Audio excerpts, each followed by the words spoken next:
Have you ever heard a story so epic, so filled with heroes, gods, and drama that it feels larger than life? Today, we're diving into one of the most legendary conflicts in all of history, the Trojan War. Was it a real historical event, a brilliant piece of fiction, or something in between? Let's unravel the threads of this ancient tale, a story of love, honor, and the ultimate deception. Our story begins not on a battlefield, but at a wedding. A golden apple, inscribed to the fairest, is tossed among the goddesses by Eris, the goddess of discord. A dispute erupts between Hera, Athena, and Aphrodite. They choose a mortal, Paris, the prince of Troy, to be the judge. Each goddess offers him a bribe. Hera offers power, Athena offers wisdom and victory in battle. But Aphrodite offers the most beautiful woman in the world, Helen, Queen of Sparta. Paris, swayed by this promise, awards the apple to Aphrodite. There was just one small problem. Helen was already married to Menelaus, the king of Sparta. When Paris sailed to Sparta, he was welcomed as a guest. But under the cover of hospitality, he and Helen, whether by force or by her own will, a point debated for centuries, ran away together. Back to Troy. When Menelaus discovered his wife was gone, he was enraged.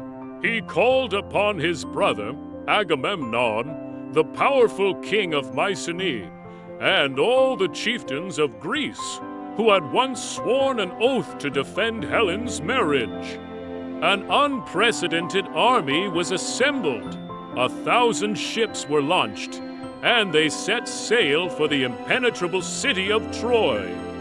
The goal, to bring Helen back and to burn Troy to the ground. For 9 long years, the mighty Greek army besieged the city of Troy.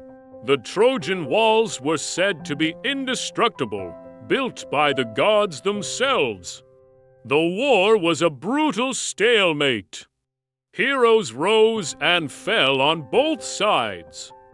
For the Greeks, there was the cunning Odysseus, the wise Nestor, and the mighty Ajax.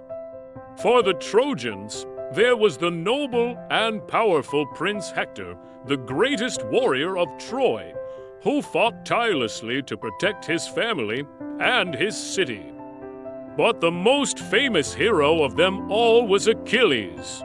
The son of a goddess, he was said to be nearly invincible, a warrior of unmatched speed and strength. His mother had dipped him in the magical river Styx as a baby, making his entire body invulnerable except for the one spot she held him by, his heel. This tiny weakness would become his famous Achilles heel.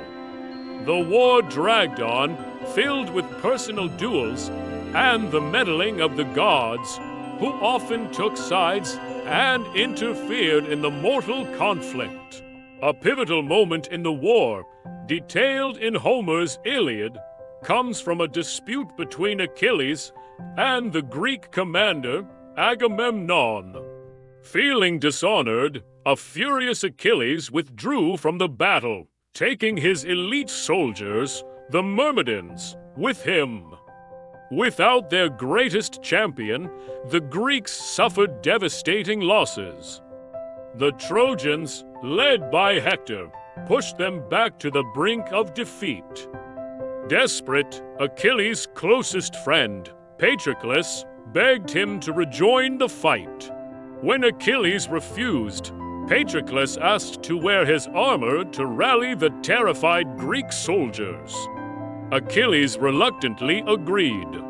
Wearing the legendary armor, Patroclus was a whirlwind on the battlefield, driving the Trojans back. But his success made him overconfident. He pursued the Trojans all the way to the walls of Troy, where he came face to face with Hector. In the ensuing duel, Hector, with a bit of help from the god Apollo, struck Patroclus down. When news of his friend's death reached Achilles, his grief turned into a terrifying, all-consuming rage. He reconciled with Agamemnon and returned to the war with a single purpose: to avenge Patroclus. He chased Hector round the city walls 3 times before finally confronting and killing him in a climactic duel. In his fury, Achilles desecrated Hector's body, dragging it behind his chariot back to the Greek camp, an act that horrified both mortals and gods. Even with Hector gone, Troy did not fall. Achilles' own end came soon after. Just as his mother had feared, an arrow, shot by the Trojan prince Paris and guided by the god Apollo, struck him in his one vulnerable spot, his heel. The greatest warrior of the Greeks fell, and the stalemate continued. The Greeks were exhausted, their morale at an all-time low. After 10 years of fighting, they realized they could not take the city by force. They needed a new strategy, something clever, something unexpected. And this is where the most famous trick in military history comes into play. The plan was conceived by the wily Odysseus. The Greeks pretended to give up. They packed up their camps, boarded their ships, and sailed away, leaving behind a single, bizarre parting gift on the shores of Troy: a colossal wooden horse. The Trojans awoke to an eerie silence. The massive Greek army was gone. Cautiously, they emerged from their gates and found the giant horse. They were bewildered. What was it? A tribute to the gods? A surrender offering? A priest named Laocoon warned them, famously saying, "I fear the Greeks, even when they bring gifts." But his warning was ignored, and he and his sons were mysteriously attacked by sea serpents, which the Trojans took as a sign that the gods approved of the horse.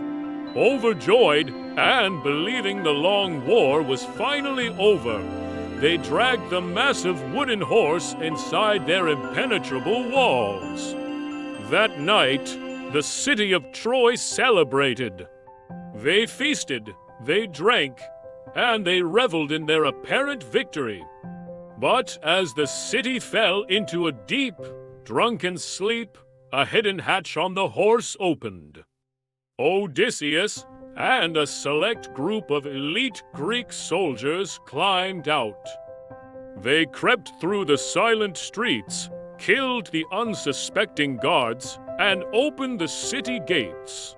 Meanwhile, the Greek fleet had not sailed home. They had only hidden behind a nearby island. At a signal from the spies inside Troy, the full might of the Greek army returned, pouring through the now open gates.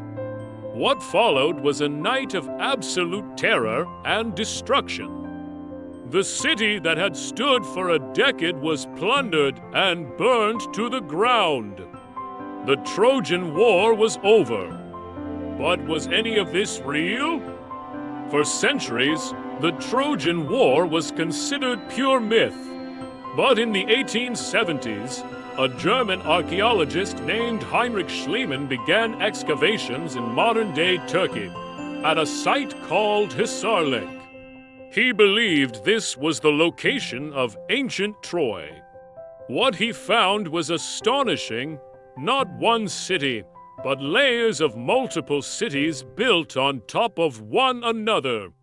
One of these layers, known as Troy 7, showed clear evidence of a violent destruction around 1200 BC, the same time period the Trojan War was thought to have taken place. Archaeological evidence, like arrowheads and signs of a great fire, suggests a real, historical conflict did occur. While we may never find Achilles' armor or the remains of the Trojan horse, the story endures because it speaks to timeless human themes: the destructive nature of pride, the depth of love and loyalty, and the tragic costs of war. It's a powerful reminder that sometimes the lines between history, legend, and literature are beautifully, and sometimes tragically, blurred. What do you think? Was the Trojan War a real event embellished over time, or a brilliant story crafted to teach us about human nature? Let me know your thoughts in the comments below. Thanks so much for watching. If you enjoyed this journey into the ancient world, don't forget to like, subscribe, and hit that notification bell so you don't miss our next historical deep dive. Until next time, stay curious.